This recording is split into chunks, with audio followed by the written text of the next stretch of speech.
the sound started coming out of it. So give this a couple of years of playing, like my line head violin now, all the pores on the inside, because I played almost every day for at least 10 or 15 minutes every day.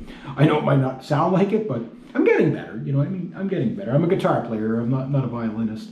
But I'm going to work on that. But yeah, the sound, like they say, violins are like wine. They get better with age. Well, the more you play them, the more the pores loosen up, the more the violin settles in, everything like that. Now, this one has a really good fingerboard.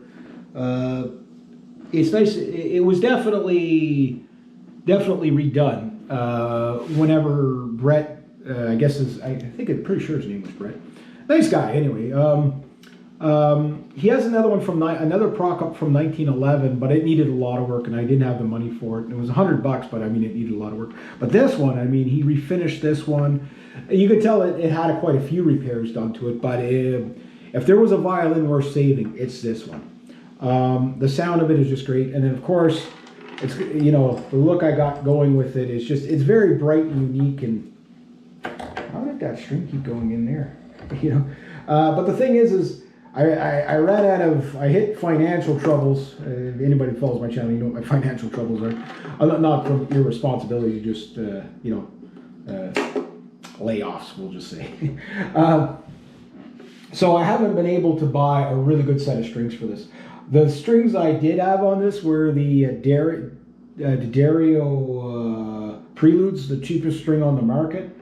And the tension on the Darios are really high for some reason, and I think that's what folded this. So these new strings, well, they're used, but we'll see what they get out of it. Maybe I win, maybe I lose. But you can see the formula I'm going for here. This nice light tan on a bright. Like, this thing is beautiful when it's all shined up and whatever. Get the light hitting it the right way. The cheek rest, everything. I bought everything. I had to use viola pegs on this one. One thing Prokop did was he redesigned the peg boxes to be a little bit sturdier and go with heavier pegs. It's the only violin in the world I think that's done that actually uses viola pegs. I know I got to do a better job on fitting them, but I just wanted it functional. But that said, this thing does function, and it functions well when it's not folded in half. But it's not a bad break. Like, it's not a break. It's a delaminate, not a break.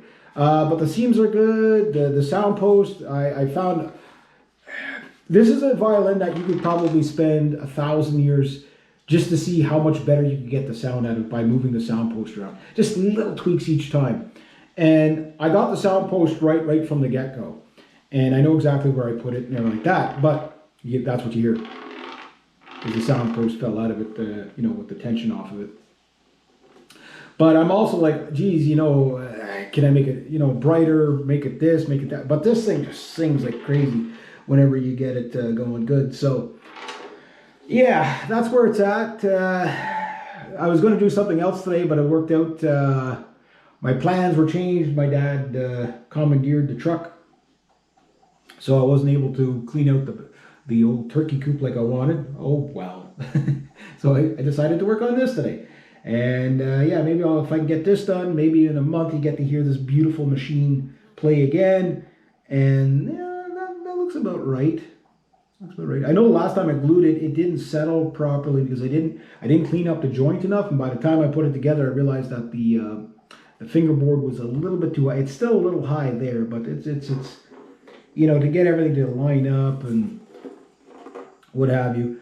I mean, it's a lot of fussing around, but everything looks straight. I mean, this is again, it's not a new machine. I mean, this is 1920, so this thing is almost 100 years old. Next year, it's 100 years old. Yeah. So we'll see if we can get this, and if I can get it together in time. See, I got it. See, the joint's not quite perfect right there. It either needs a shim, or I need to dig that out a bit more. I'm not too sure. Yeah, but I'm going to make sure that everything fits perfect. And then from there, there. That's a bit better, but yeah, even still. Because you don't want anything squeezing together. You want it, fitting, right? So it seems like I got to dig that out a bit more. So I'll get that neck fitted up a little bit better. And then I'll do the do, you know what I mean? We'll get it done. So So it looks like I'm going to do a little more digging with this to get it to fit a little bit better.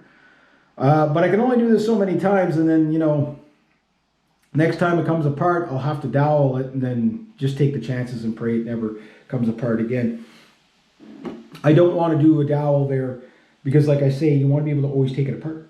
The other option is you put the dowel there, but you don't glue the dowel, so that if you have to wiggle the neck to pull it out, it's not stuck in there. But how would you keep it from sticking? I don't know.